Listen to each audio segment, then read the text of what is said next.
Hello, everyone. It's Damon with MBTV, and we have a pretty full house tonight with INTJ discussions. Obviously, we don't have all INTJs, but that's what makes an interesting dynamic. So we have Jonathan, INFJ. We have Daniel, ENFJ. We have Enrique, INTJ. John, INTJ. Katie, ENTP. And Scott, INTJ, I believe. Unless, Scott, can you correct me if I'm wrong? Okay, so he nodded. So that is a confirmation. So anyway, I'm going to let Daniel take it by the lead, and he's going to start with our opening questions. We also should have a live chat on the YouTube channel. So if there's any comments or things that you guys want to say that are watching, you can obviously post that on there for any questions for our INTJ or any other guest on the show. Before we get started, if you have not joined our forum, please make the time to do that. Like I said, it keeps growing. There's more and more content. It's getting harder to moderate, but it's also a lot of fun because I get to see really, really interesting perspectives from a lot of our members, and also our live chat. You can join that as well. It's mbtv-chat.signup.team. I'll post a link below, and I believe there might be a link in the description already. So that being said, Daniel, you want to go ahead and kick it off? Sure, great. So I just want to thank everybody for coming on the call today, and I definitely appreciate everybody taking out of the dive into the INTJ personality. So maybe we can start off by everybody a little bit and sharing maybe like a little synopsis of who you are and some key ideas that you want to get to today, and some maybe important topics that we want to get through, because there's a lot about INTJs, a lot of stigmas, a lot of from fiction, and I really want to exemplify to the viewers that INTJs are beautiful people, and it's a beautiful personality type, and I want to filter what is fact and what is fiction. So start off maybe I believe just going from left to right. Jonathan, you want to explain a little bit about what brings you here and day in the life of?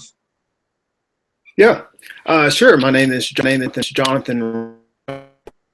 An INFJ, and I have always been curious about MBTI and have been interested with it at a young age. And I love INTJs, so that's why I'm here.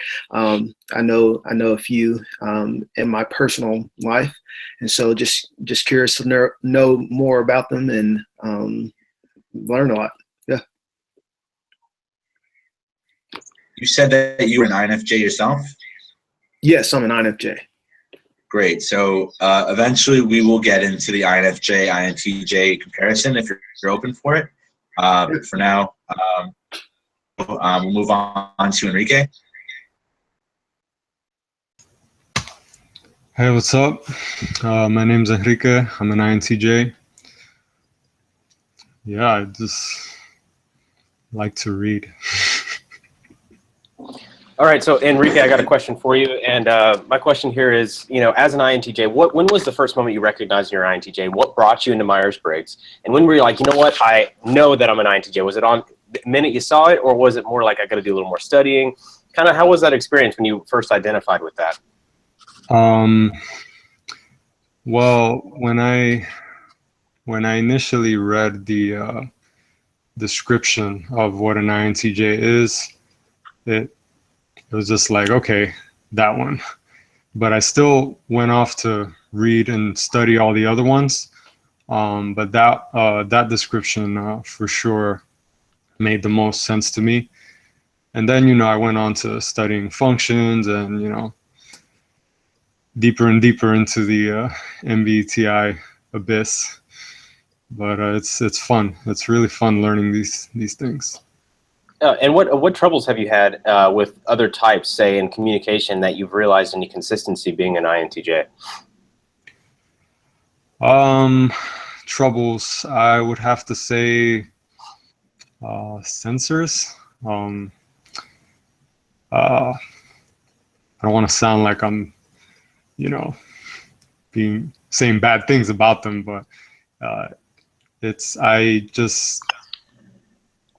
I guess they don't understand where I'm coming from. Okay. And John, do you have anything to add to that? Communication with people who prefer sensing?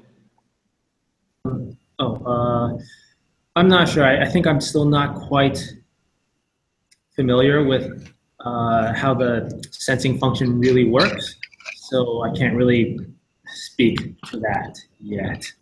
Okay. Yeah, absolutely. I just wondered if you had any challenges with people who do prefer sensing in general. So you don't, just like if you know somebody that might be a sensing preference, have you had any communication challenges where you felt like you've run into a barrier, anything like that? Or has it been pretty smooth with most people, or did you see any patterns or consistencies in that? Like, I think I can generally get along with most people, but I like to discuss like more, when I talk with people, I want to be able to delve deeper into things.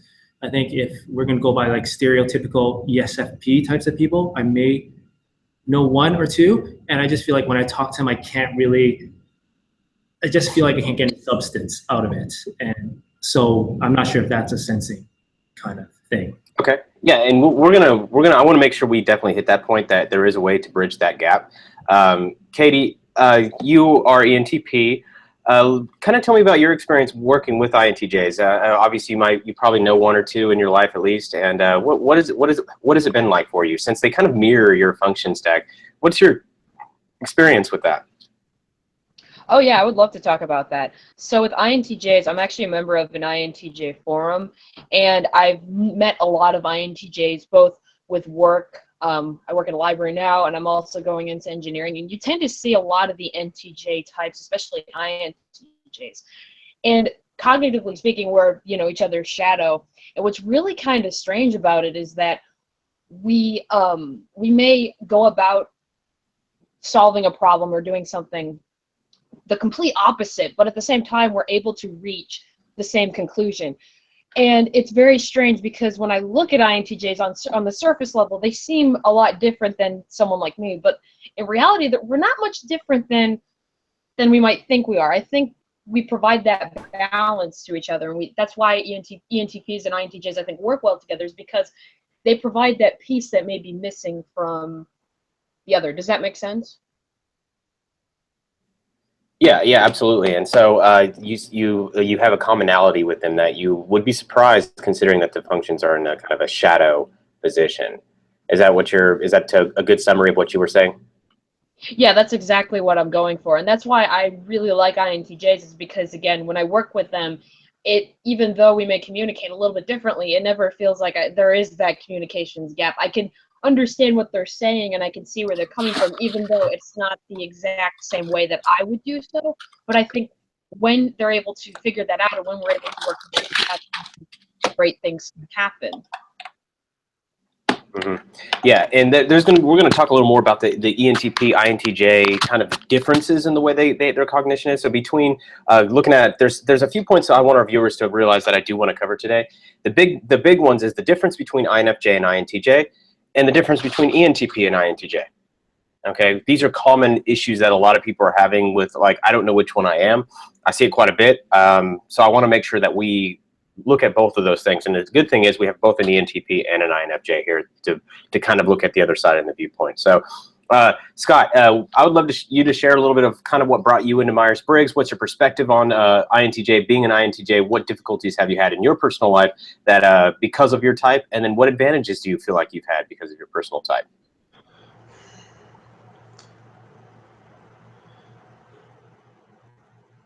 All right, so I first got into MBTI a little over 2.5 years ago.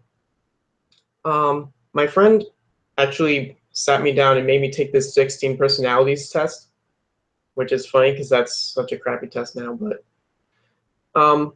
I scored INTJ on that test, and I started thinking, like, it kind of sounds like me. I started getting more into it. I wanted to really know, because it sounded so generic in a way. So I wasn't so convinced. Functions a little bit more. I kind of delved into it. It was very hard for me to not associate with introvert intuition. It just felt so right to me, I guess. So yeah, you said felt. Can you tell me what felt means to you? Like you said, it felt right. It's not like you were like, it's attached to the way the description, right? It was not like, oh my God, I'm in love with this description. So what was that felt like? Kind of tell me what that is, because what we see this from the cognitive theory is it's your connection. Like, I got it, I realized it. It's a realization. But can you tell me what that experience is like for you?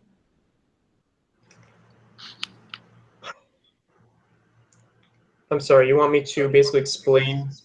Yeah, the what actual you mean feeling? by, yes, can you try to explain what that feeling was? Like you said, I felt like it was right. I felt like that connection to that. And so can you tell me what that experience was like, or kind of a little bit elaborate more on that experience per se? I guess it felt kind of like an unconscious sort of selection. I looked at all 8 of the functions, and the introvert intuition one just, I don't know, like, I looked at it and I just couldn't help but feel like it was right. When I looked at the other functions, there was like a disconnect there. There was something that didn't add up quite well. With introvert intuition, I guess the feeling is kind of like, it's kind of like taking all these past experience, kind of fitting it into this feeling that I can't help but feel is correct. It's like, I'm having trouble kind of drawing it out. So it's like you're going on let's say you're going on a path, and there's a road that kind of leads off, and to certain death, and then there's the right road, and you're comfortable with that road. Is that kind of a way to picture it? Like, I know that this one is the right way to go, and the rest of these just don't feel like they're the right way, because I'm looking off and I see that I'm leading to certain death, or in your case, certain death is being wrong. Right? Would you say that's fair? Yes, I think that's good. Wrong about your type. And yeah, so that's another perspective that I think our audience needs to know, is that as you were looking at these other functions, a depiction of your introverted intuition actually pieced together your, I know this is my function, I know it, and that's a good sign of introverted intuition operating in your own personality when you were selecting that introverted intuition in itself was what you used. Would you say that's a good summary of what you were describing? Yes. Okay, perfect. So we've kind of went through our audience a little bit. I would like to start with our first topic of really diving into the INFJ. Anybody can contribute at this time. What I mean by that is, if it gets kind of with a lot of people talking, I'm going to try to moderate it, but ultimately it's kind of an open discussion. I'm going to start with Jonathan to kick it off, and his experience with INFJs as an INFJ, and then his relationship with INTJs and the differences he's seen in there, and anybody can contribute at any time. So Jonathan, would you go ahead and tell us kind of the difference between the two in your opinion? Yes, as best as I can.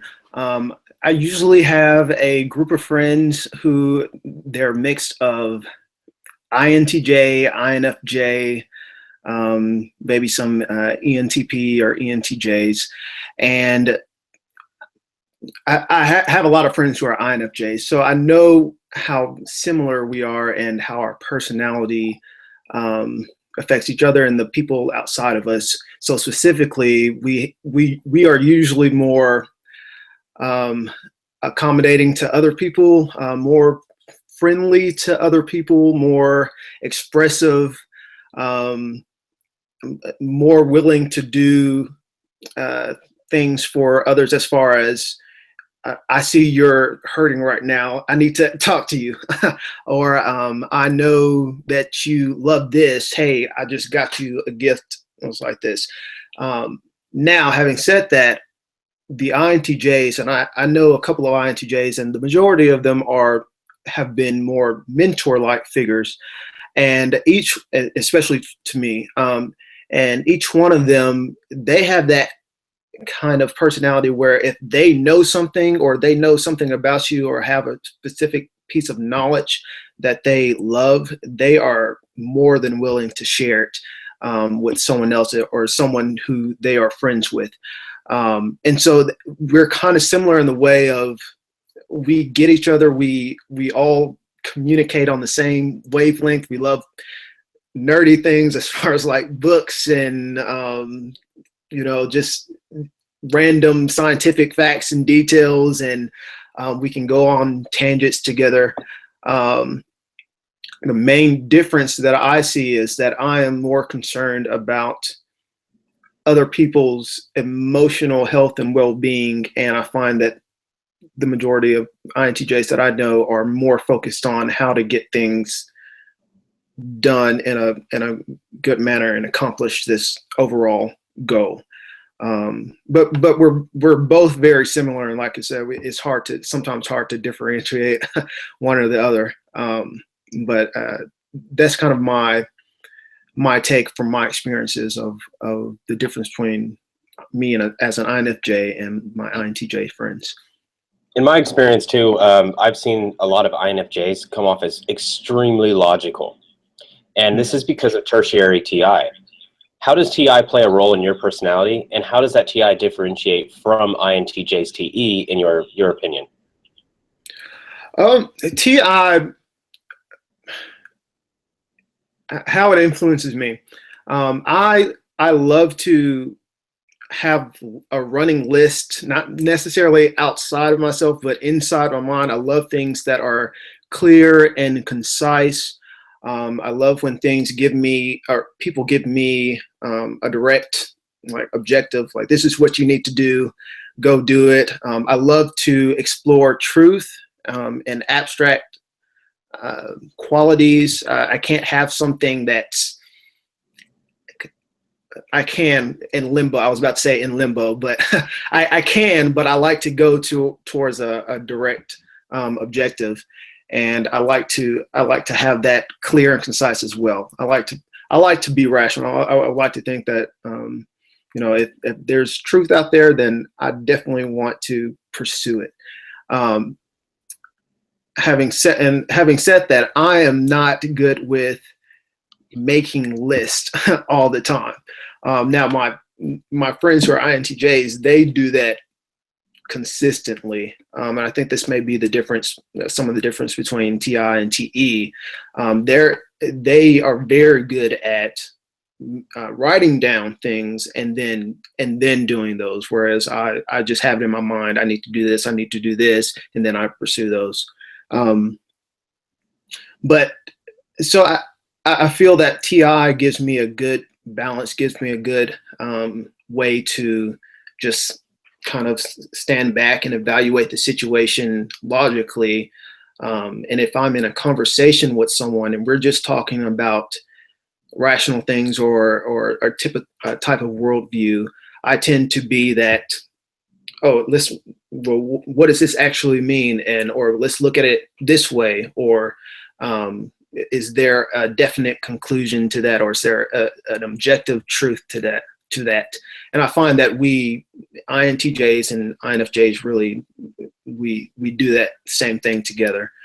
I feel like TE and INTJ is more, they use that more as far as getting things done in the outside world the most effective way possible.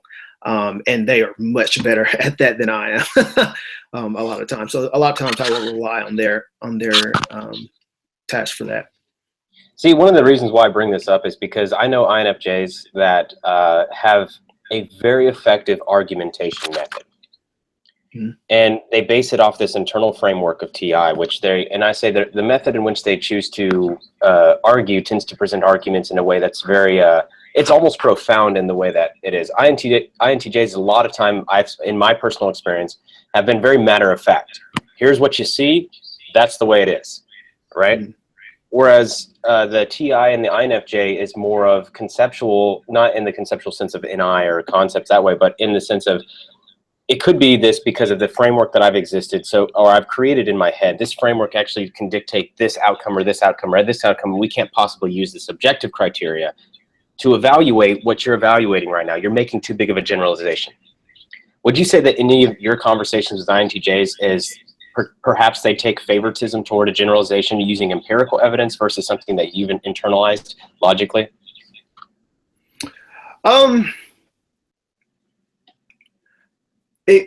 Yes and no. Usually my friends who are INTJs, we're usually on the same, I keep using the word wavelength. We're in the same path towards, as far as a topic goes. And so usually if they see something right, I'm also seeing that same thing as right, or we're coming to the same conclusion. They are more, this is how it's done, this is the way it goes. more, like you said, matter of fact. And especially if it comes to, like, say, moral ethics, something that deals with the general human population as a whole or a specific group of individuals.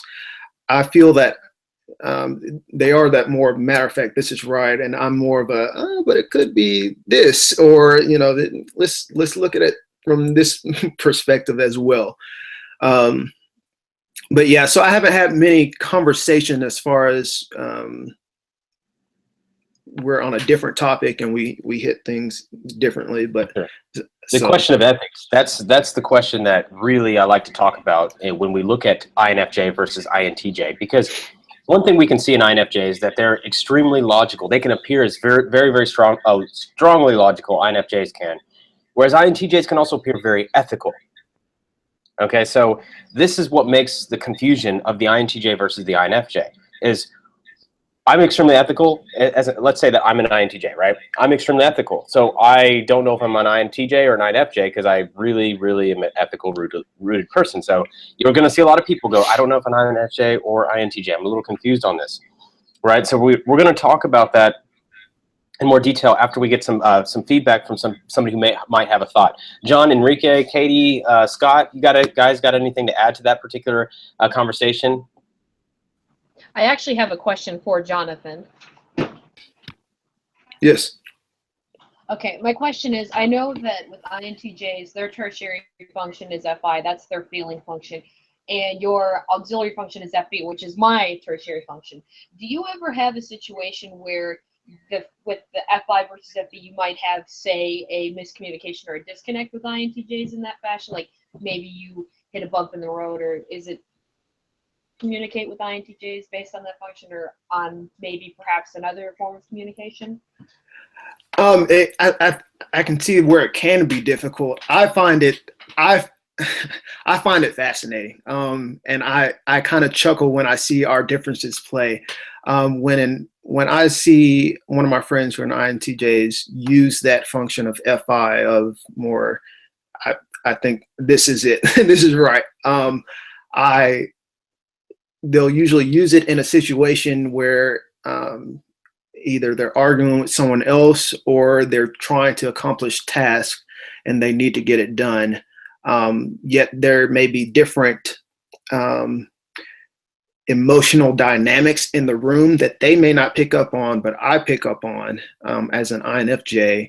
And I usually, it's kind of a covering thing. I watch their back, they watch mine. So I usually will, you know, say, go to the group of people or say, hey, you know, they're not meaning to do this, or we'll also do this, kind of a follow up in the outside relationship world. And then we get back to our task of what's happening. So I guess I see that kind of playing out like that. Hey, we have some questions that I don't know if it's time to kind of address, or Damon, would you want some question time, or? I have an interesting story that I'd like to share. Oh. Yeah, let's get Enrique to share his story real quick. Yeah, of course. So yeah, at work, somebody new got hired, and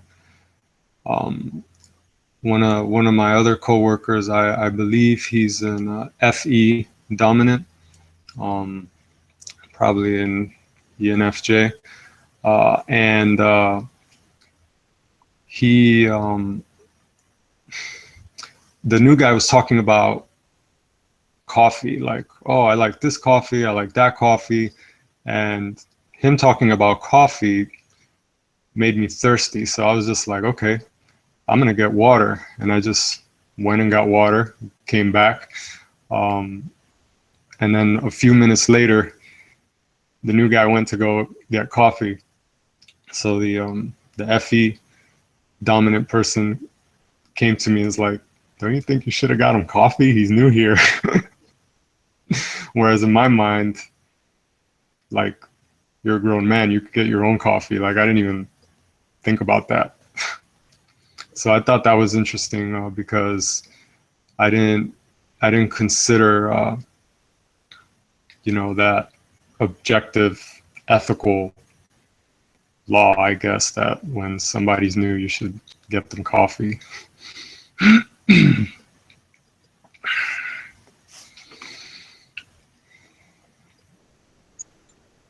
That's interesting. You think he was a dominant feeler?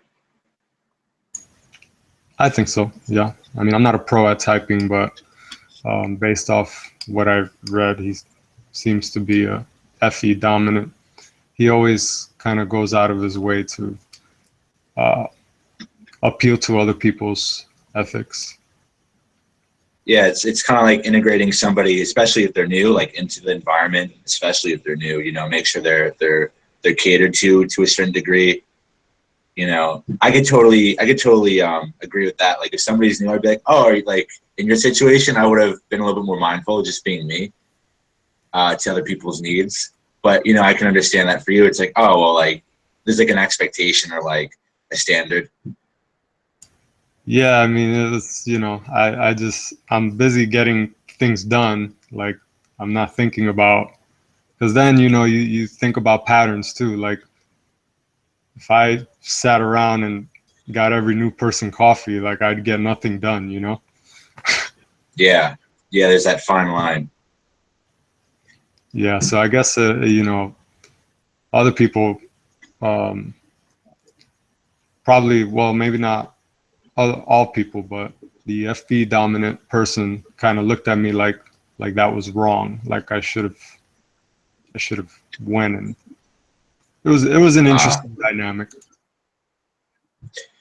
Yeah, usually that's not emphasized unless, like, it really depends on the kind of FE type. It really depends on the person. Everybody's in different places when it comes to helping, you know, and there's different levels of help, obviously, when you dive into Enneagram and you know, needs being met and stuff. So, you know, it sounds like, you know, an unhealthy way to express kind of like people's environmental needs and like a very big emphasis on that.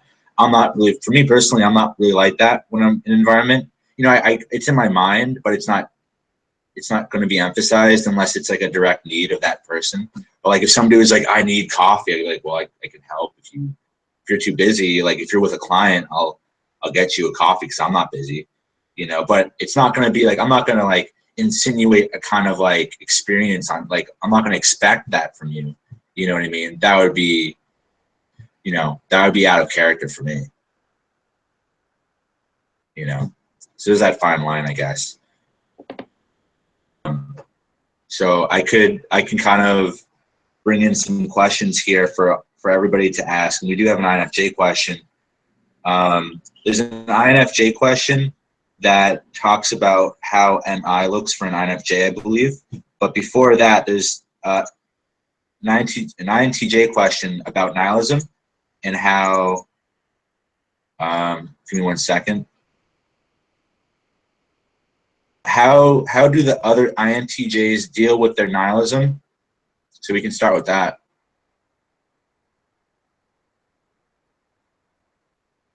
If anybody wants to chime in about nihilism and how it plays a role in their life.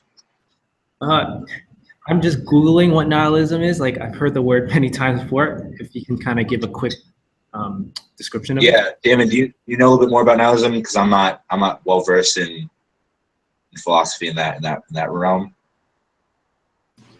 The brief summary, without getting too philosophical, I don't want to turn this into a philosophical debate, but the brief summary is that it's pointlessness. Yes. That's Pointlessness. Yeah. So that's the brief short-word answer. You know, a purpose in life kind of thing. How would you purposelessness? There's yeah, exactly. There's this why, but why? That's essentially the short answer. Okay.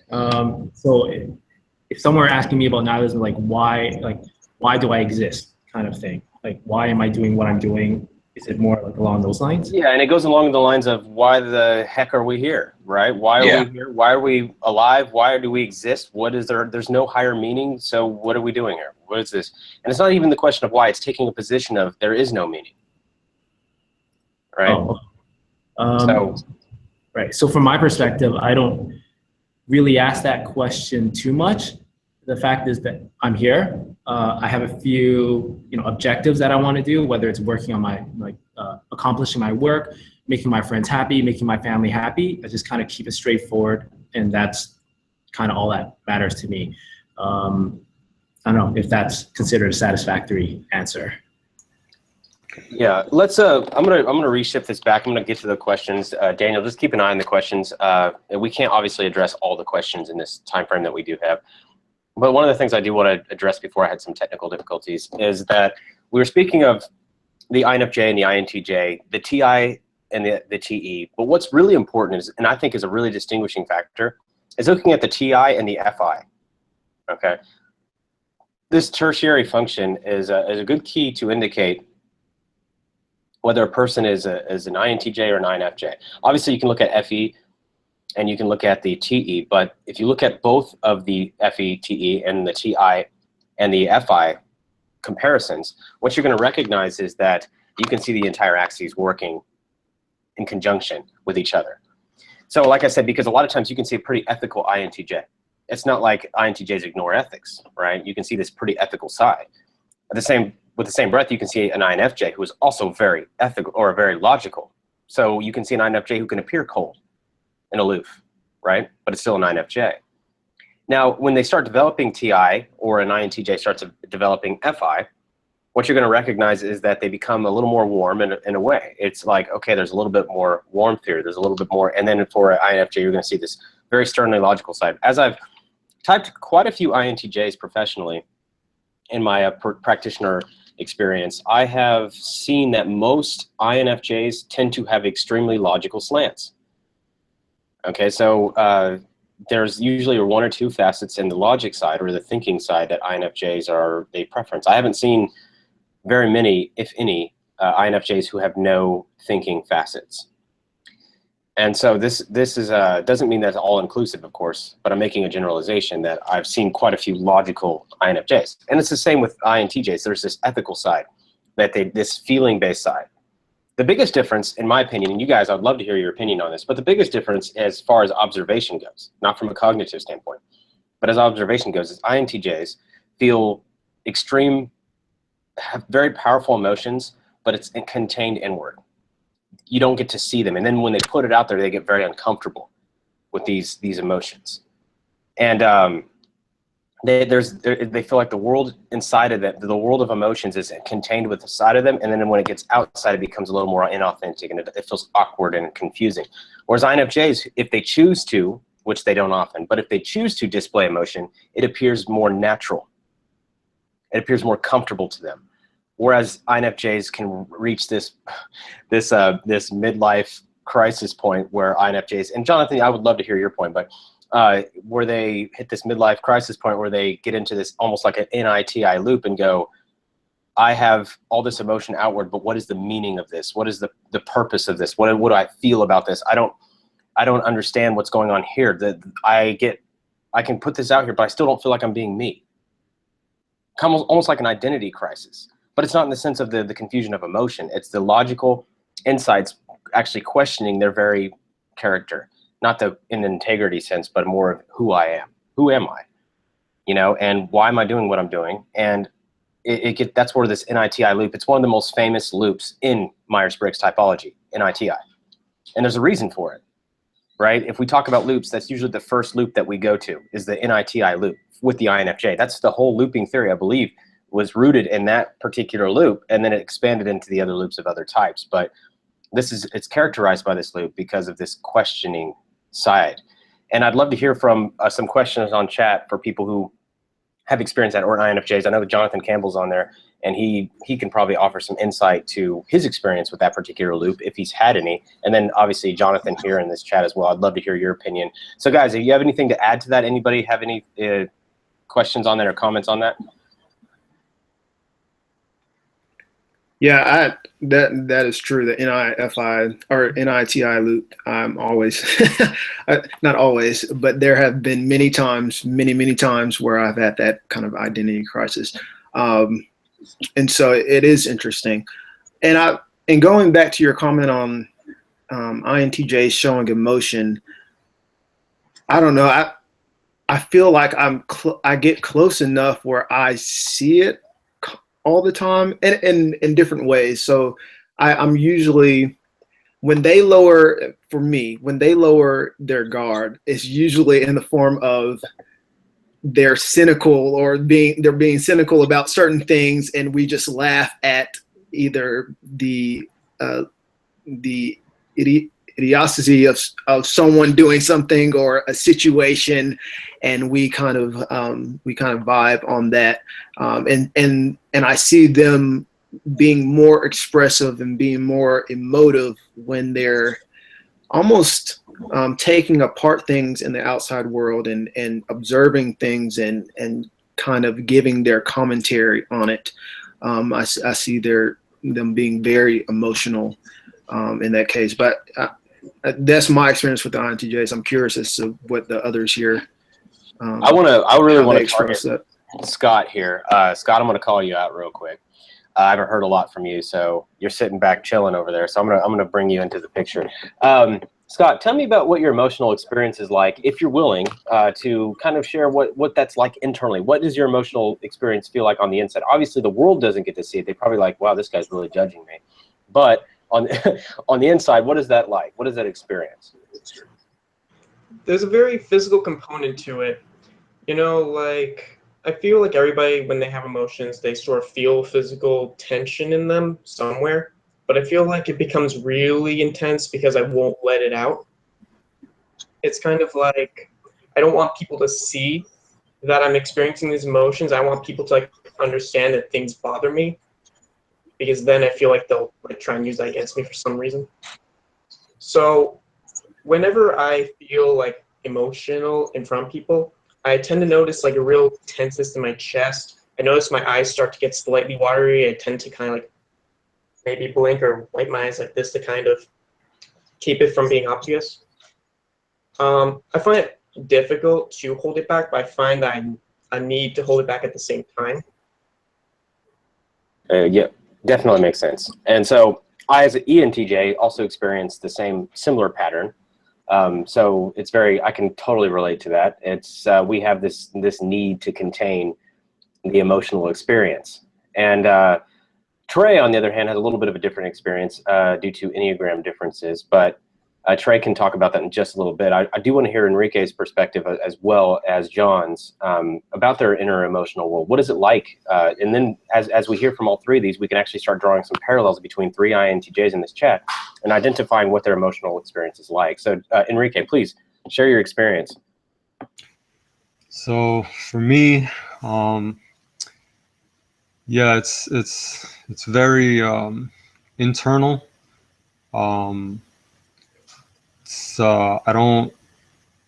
It's very private.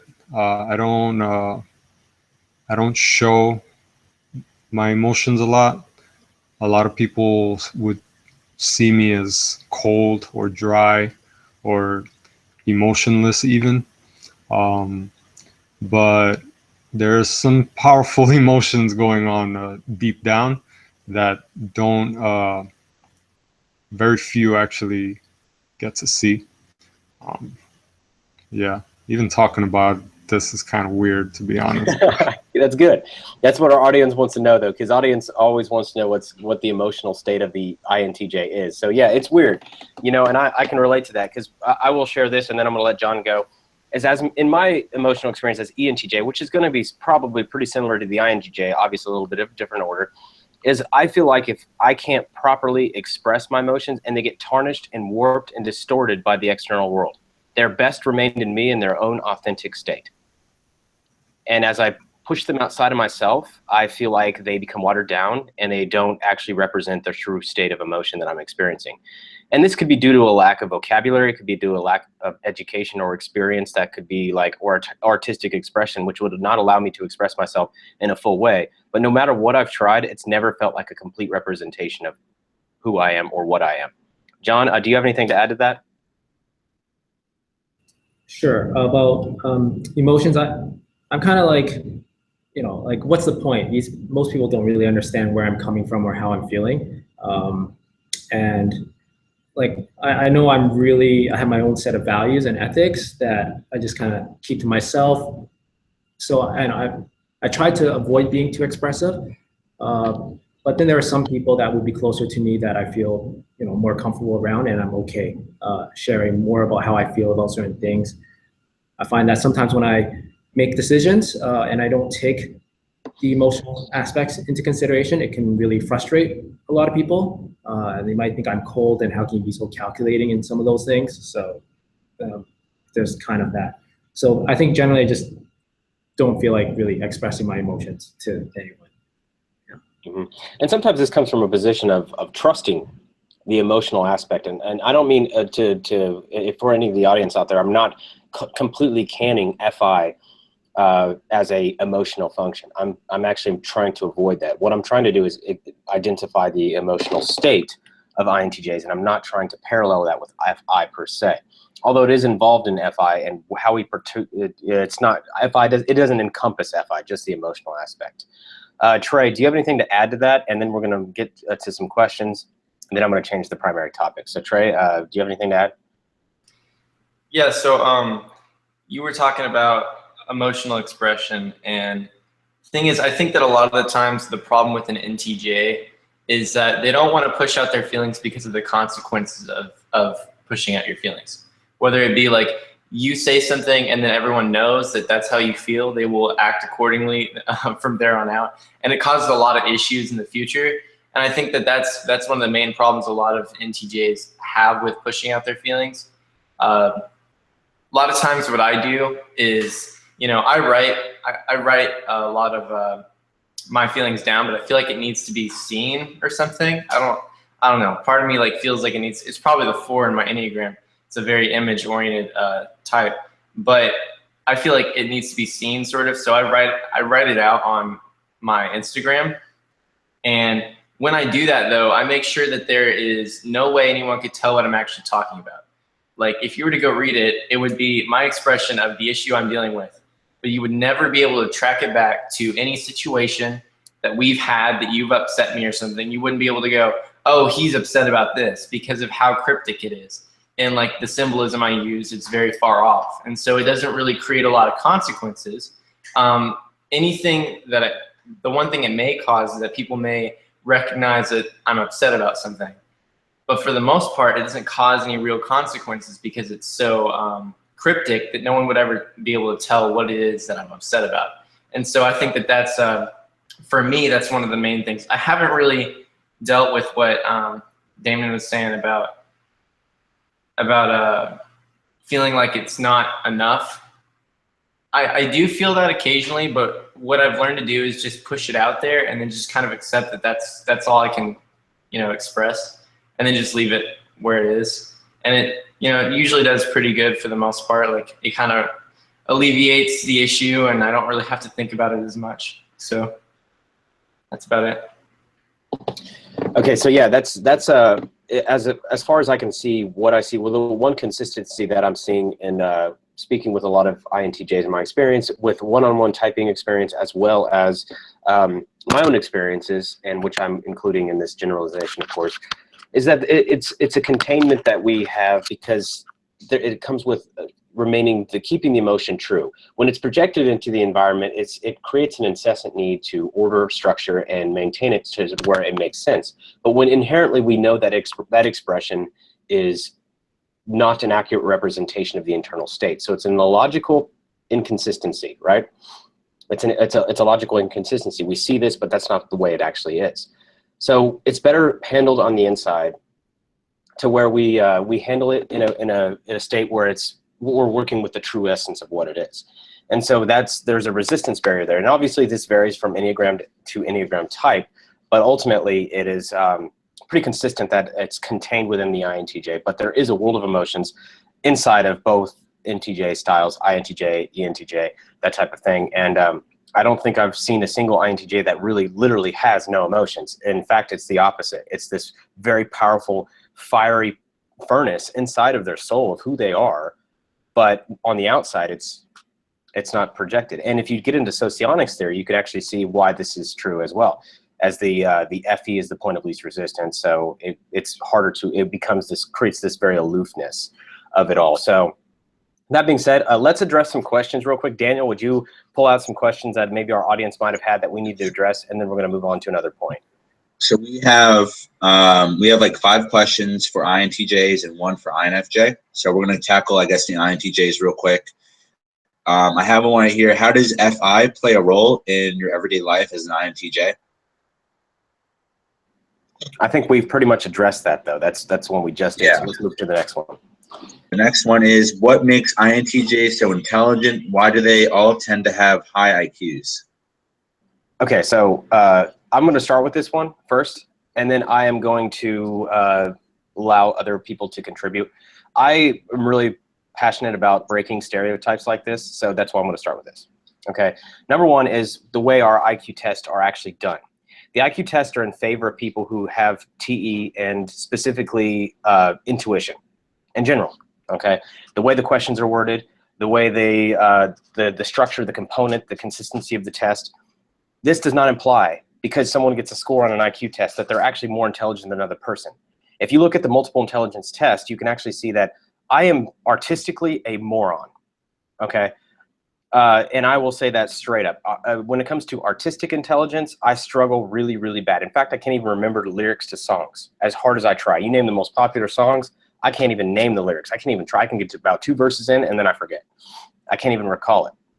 Okay, so the point is that we can't just measure intelligence on one scale. That's not a reasonable way to measure intelligence. Okay, because if you put me on the music scale, I've lost.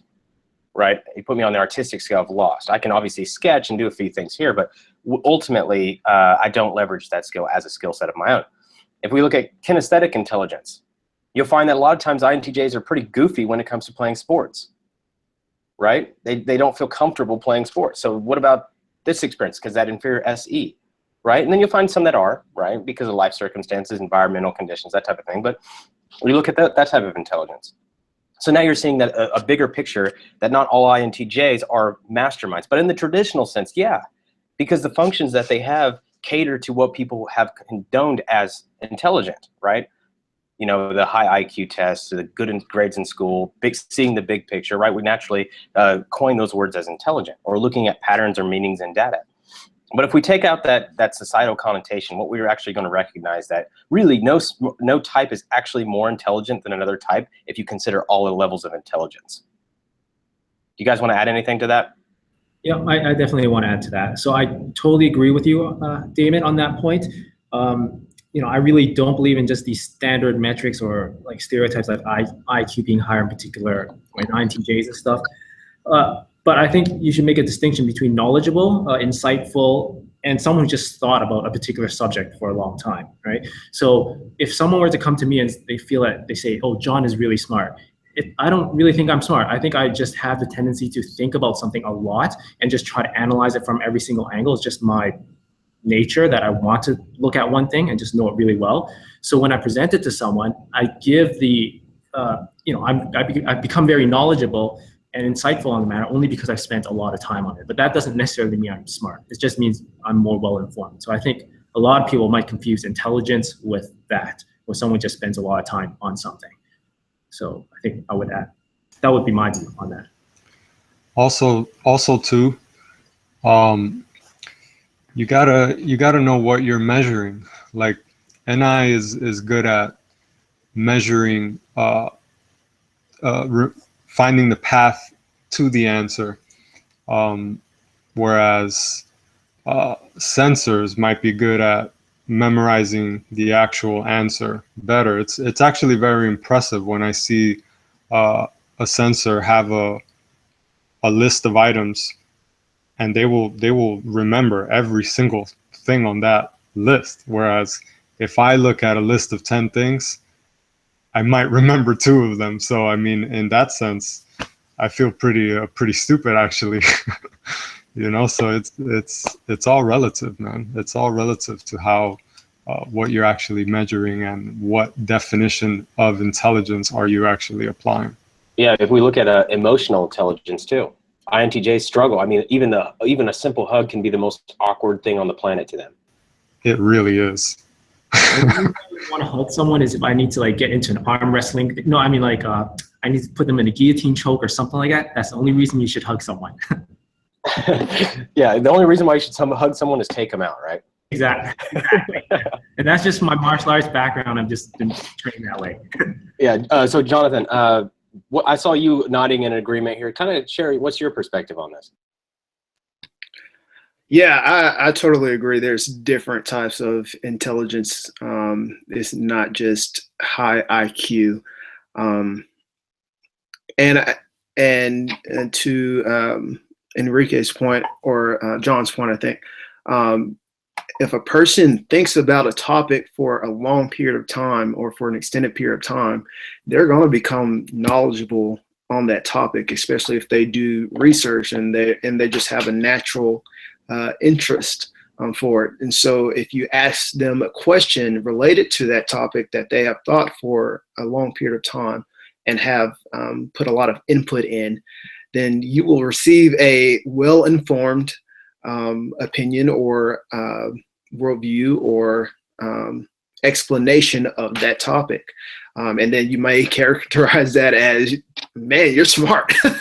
I didn't know anything about that. Well, you may not know anything about it, but they do. And so, and like you said, the body intelligence, there's high, like the Olympics, like there's different types of intelligence, emotional intelligence, artistic expression intelligence. You know, there's just so many. I totally agree. We should not just box it to this one type of thing, because it's not. There's multiple types of intelligence, and not just one MBTI type has this, you know, the overall intelligence. So. Right. And, you know, just to interject in my own experience as well, I've had a few close friends try to withdraw even my personal life, and I feel as awkward as you can possibly get when I start talking about my personal life. And so to me, that's a lack of intelligence and expression. And so I look at it like, you can always enhance that level of intelligence, in my opinion. But that to me is a challenge that I consistently work on a daily basis, looking at, okay, how can I better express myself to this person?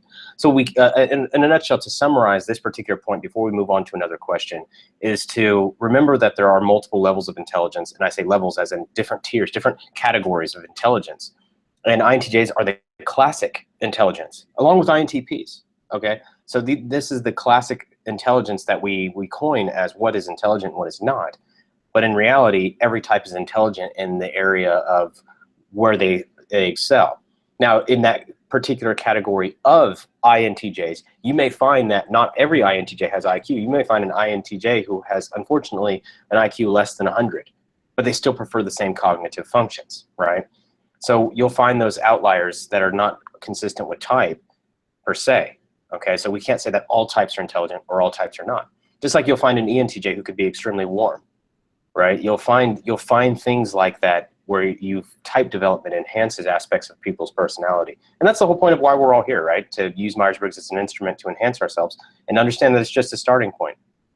So if you start off with a particular thing and you want to become more INTJ-like and learn that classic level of intelligence, or INTP-like, or even INFJ-like, who I know tons of INFJs who love philosophy, just tossing around the theory. They love it. It's like that's what they love to study, is understanding those underlying logical frameworks to an ethical, outside, objective problem, right? So, and they become very intelligent in philosophy, whereas INTJs tend to be a little more practical. And does it work or does it not, right? And if it's not, I'm going to throw it aside and look at what actually works. Okay, so there's these aspects that we got to consider. So if in that regard, you can go, well, that INFJ is super philosophical, and the INTJ is just kind of matter of fact.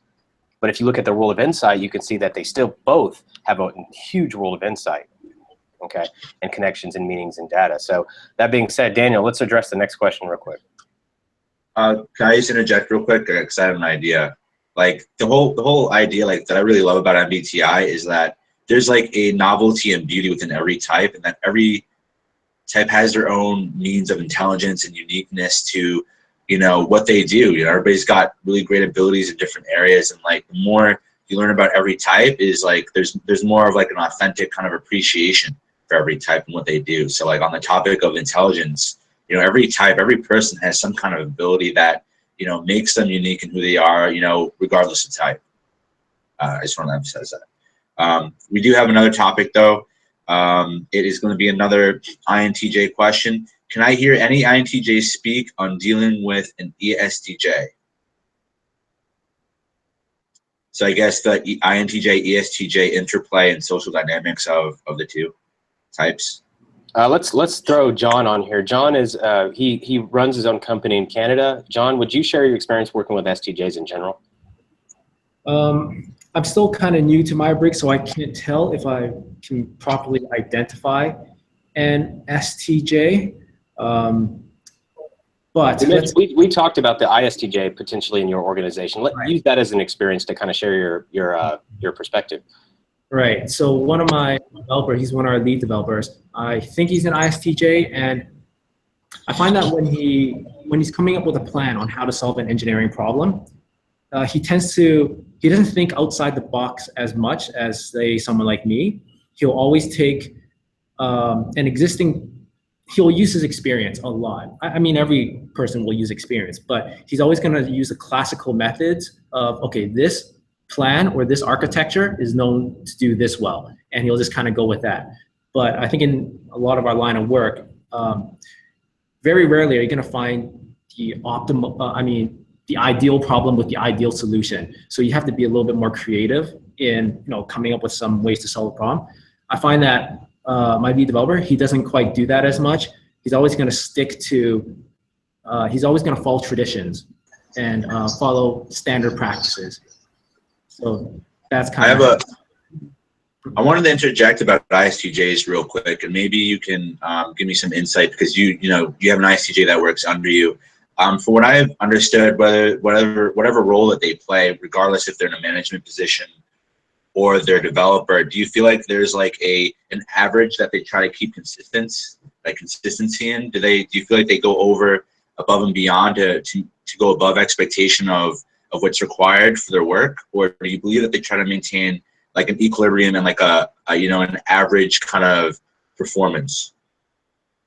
With my developer, he's always trying to exceed everyone's expectation. He's always trying to please me or who he feels are his superiors. And he's always trying to, even when he's sick, he'll find ways to keep working. And if something's behind schedule, I'll tell him, no, you can take a bit of a break, but he'll just keep popping it out and he'll just keep going and going and going. That's what I've noticed about him. Yeah. Yeah. Okay.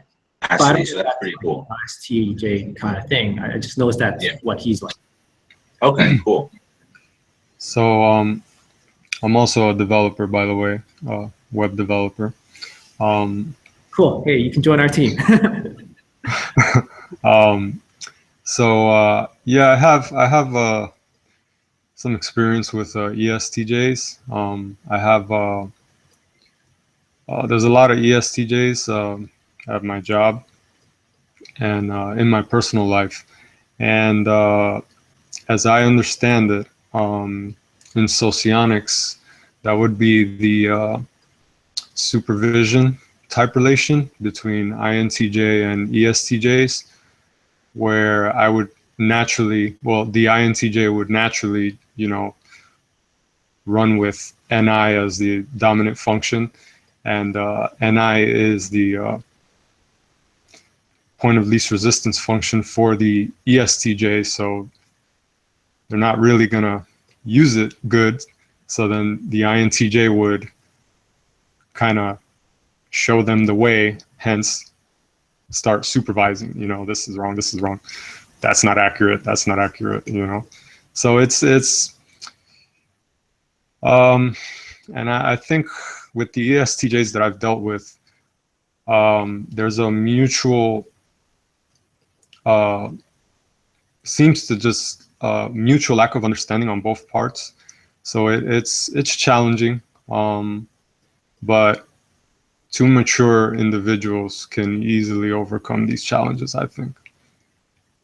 I would get the sense that there's like a really good mutual practicality between the two types. Yeah, I've never had issues with them not getting things done. You know what I mean? Like, they're pretty awesome at that, actually.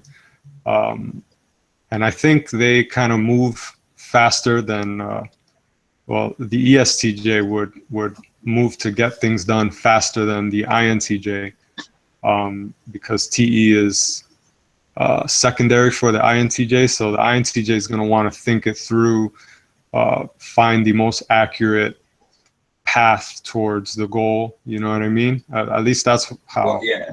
That's how I operate. Like INTJs, I feel like INTJs can get a sense that there's more of a strategy in place, so things are more slow moving depending on the field you're in. Whereas an ESTJ is really more, is the process being followed? Are certain parameters being followed? You know, as far as like a work environment, you know. So like I feel like INTJs and ESTJs can both respect each other's work ethic, that they're both trying to be efficient in a different way, and they value that kind of efficiency, maybe. Yeah, I would agree with that. Yeah, I mean, it's, you know, at the end of the day, they both want to get things done. You know, one values the effectiveness, the time aspect of it, like, oh, let's get it done like now. Whereas I would kind of take my time and apply the best possible strategy and then get it done.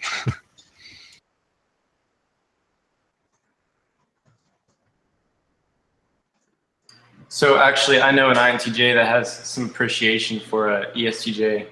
I know. So the relationship between them is interesting. They met right around the time that the INTJ friend of mine was really going through some serious development as a person. And so I think that the ESTJ played a big part in that development and like moving them forward and moving her forward. So I think that for my INTJ friend, she really appreciates him in that sense. There's like, anytime I ever say, because I've mentioned it before, because I know there's like a tenseness between the two. So anytime I ever mention it, I say, you know, hey, I know that you don't really necessarily care for this person or whatever. And then there's always this like, well, hold on, I don't like not care for them. You know what I mean? Like and she always clarifies that there's not like a problem between them. And I've seen many times where the ESTJ friend will, you know, reach out to the INTJ friend for like business opportunity and stuff like that. But really, we were talking about intelligence earlier. For the ESTJ friend of mine, I feel like every time I'm around him, he just makes me feel stupid. Because like there's real live things around me that I'm missing, like easily. Like that SI practicality, like being grounded, I miss out on it. So there's so much where like I'll like forget to eat and he thinks I'm like dumb or something. He's like, what? Like, are you kidding me? And just like stuff like that where like I'm somewhere else, and he'll bring me back and be like, dude, you're freaking kidding me, right? You're playing pranks on me, right? And I'm just sitting there like, no, like no, this is legit. This is like an issue. He's like, he brings me down every time, makes me feel like I'm missing on everything. So I think that there's definitely something to be said with different types of intelligence, and I think that with INTJs and ESTJs, I've seen that they can appreciate each other from a distance. The one thing I want to throw out there as well is that, you know,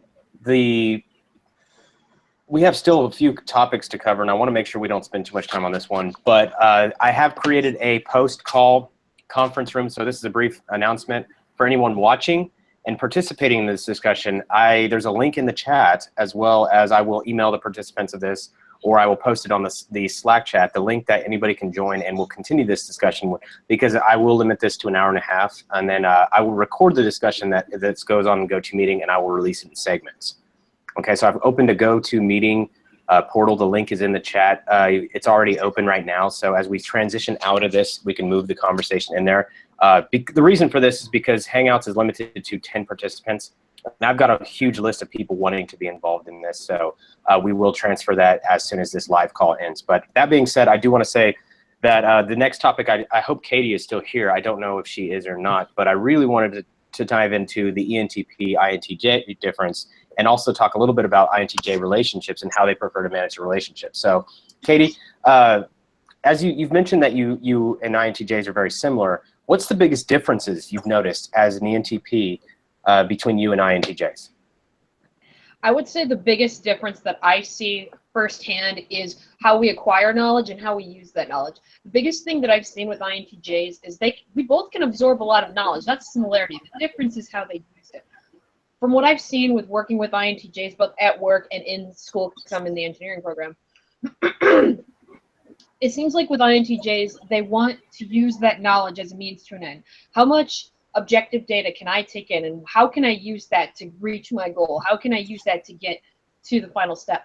For me, on the other hand, as an ENTP, that knowledge, that learning is a means to an end. Whether I find a point or not, I mean, yes, that's important, but to me, it's more important to be well-rounded and to use the knowledge that I've taken in to just impact myself more so than some objective. And I think that's a common area where with the INTJs I know we tend to have arguments over, because they may see me as being unorganized or chaotic, whereas I might see them as being too rigid.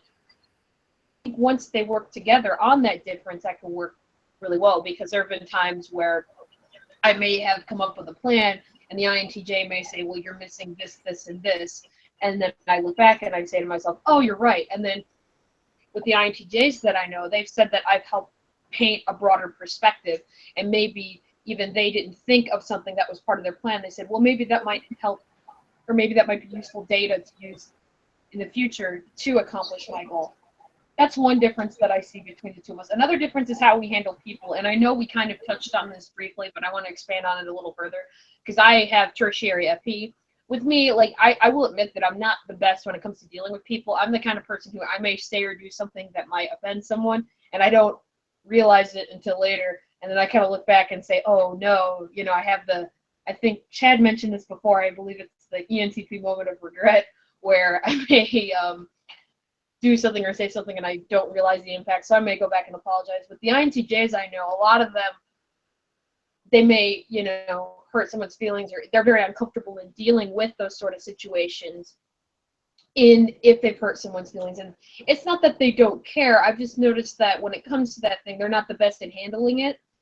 And in some cases, they might make the situation worse. Now, if an INTJ is well developed, that's not going to happen. But I have seen that instance before where even if they might apologize, it might not come off the right way, which causes a bit more of a stir. And there have been times where I've had to provide damage control in situations like that. So, yeah, those are the two, I would say those are the two main differences that I see in between the two of us. So hopefully that gives a better perspective. Yeah, that's a good angle. Anybody in here have experience with ENTP as well, as far as our INTJs go? So Jonathan, you're an INFJ. Enrique, anything about ENTPs you'd like to add? Scott? I can add something about ENTP. There's someone on our team that's I would say maybe 5 to 10 years younger, and I'm pretty sure he's an ENTP, and a lot of the problems, Katie, a lot of things that you said, Katie, really kind of suit him. I'm trying to have him as our project manager, but it's hard to, you know, I recognize that he's really smart. He has a lot of great ideas, and he just comes up with a lot of cool things. But him and I just need to get to the point, and I need to find that solution. I need all these ideas to converge, and let's get the job done. But he understands that at the definition. You know, if you give him he understands it as a definition, but he doesn't internalize it. So he said, yeah, I know I have to get to the point, but he doesn't. And it's great hanging out with him when we're just like, when it's not on the hour, you know, I have to pay him, right? So, but if, you know, outside of work, we can have plenty of fun, just like discussing ideas, but trying to get him to just stay focused on that one idea and help me get to the point. That's a challenge. If you guys don't mind me interjecting, I have a ton of questions for the INTJs that I really want to get through since we don't have that much time. There's a lot of users who would appreciate, I guess, getting to some of them. So we have which type, and I know this is a touchy topic for INTJs, but which type would likely prefer to date in your experience if you are aware of it?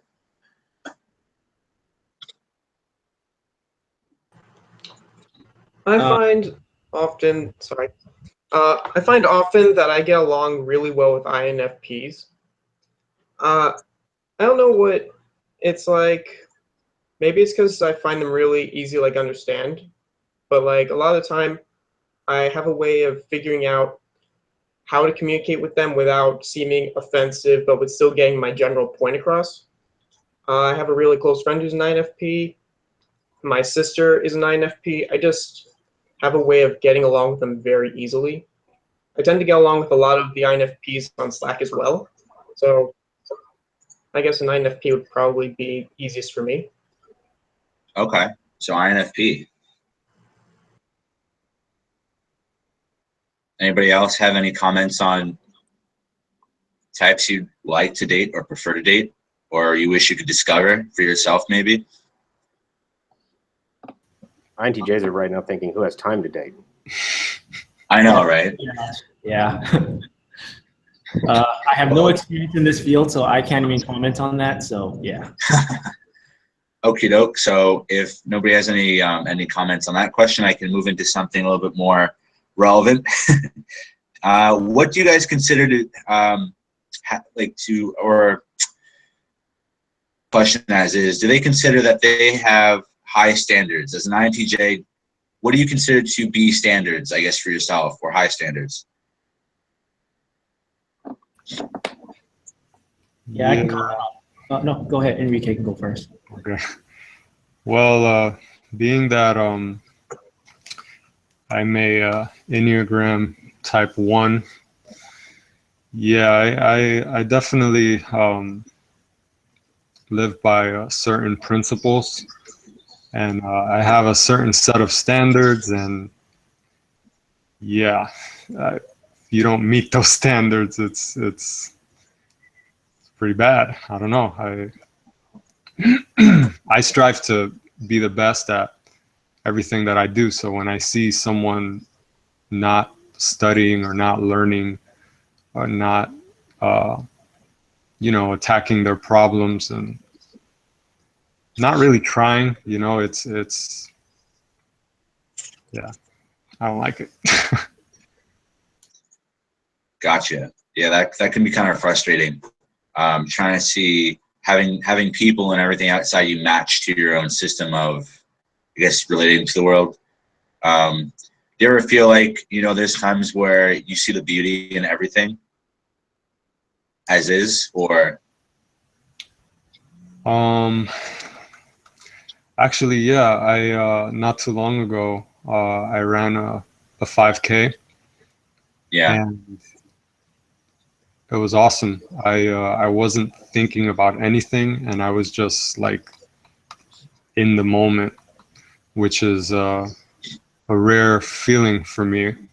I felt the wind and my body exerting all this force to run, and it was nice. So yeah, I mean, very, very rare. A lot of people actually tell me that I should strive to live in the moment more, because I'm always like in my head, I'm calculating something, I'm always reading something. I was about to say, man, like for once, man, being in the moment, integrating into that 7, being there, being present, not really labeling the outer framework that you see yourself in, everything having its own beauty and place in the world. I guess that's kind of like, those are things to focus on, that would bring you a little bit more peace and, equanimity in a sense, I guess. Does anybody have anything else to say about type 1s or Enneagram, or being an INTJ, and then like what your Enneagram might be, and how that affects you personally?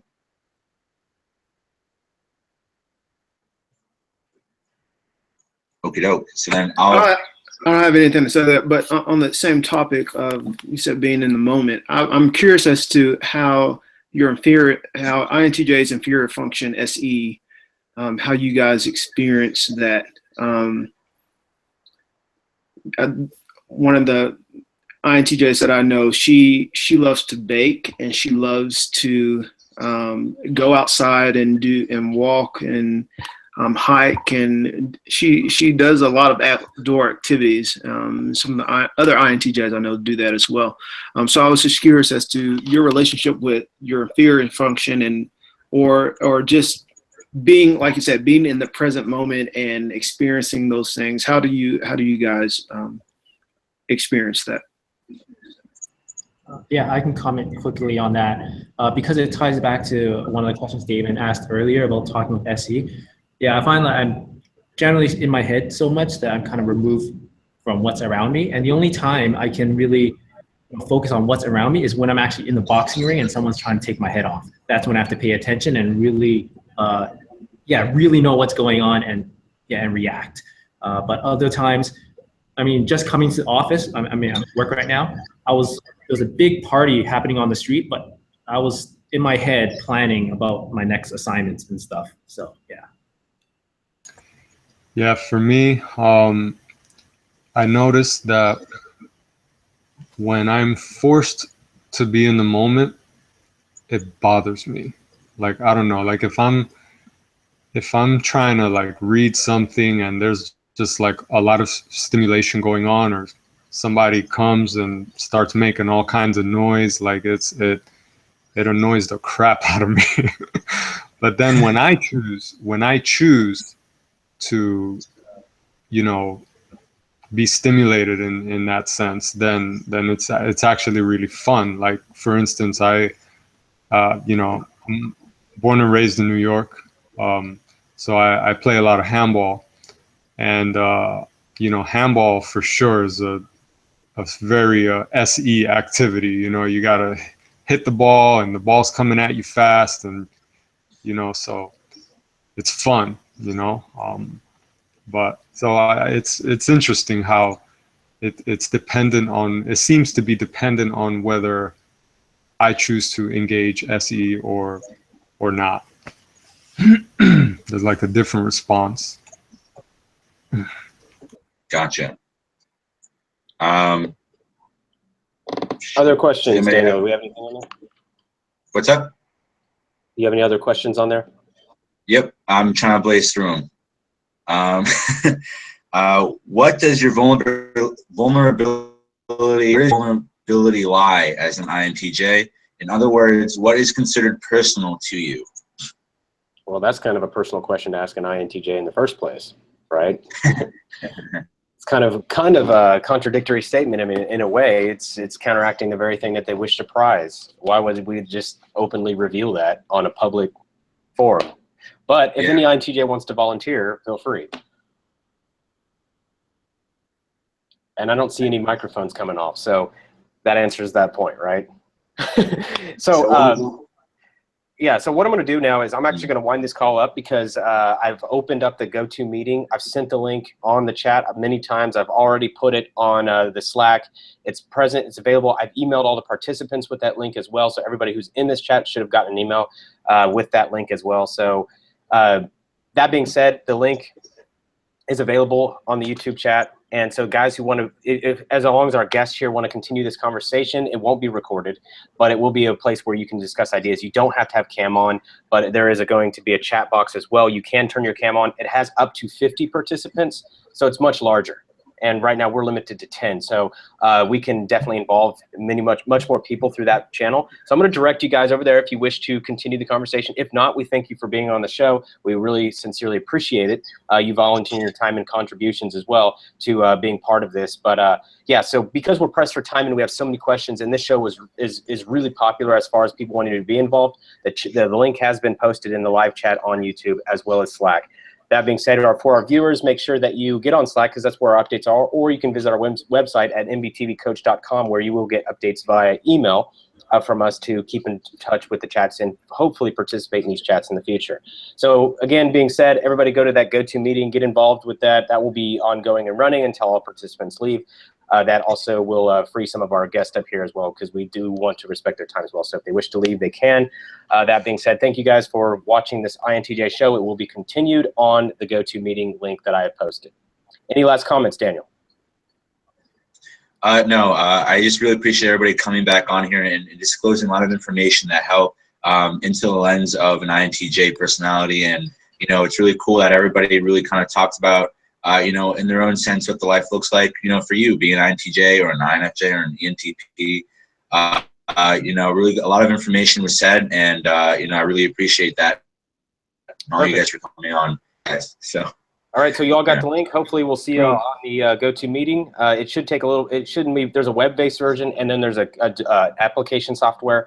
For people who haven't, I would always recommend going and getting the software. It's free. You just download the software. You can view it. If you go on the web, there's a lot more chance for error and a lot less functionality. So download the software, get involved. The chat, the GoToMeeting is open. So hopefully, you guys are getting ready to get in there and get involved with our guest. If any of them wish to continue, thanks so much, and we'll see you there. Yep.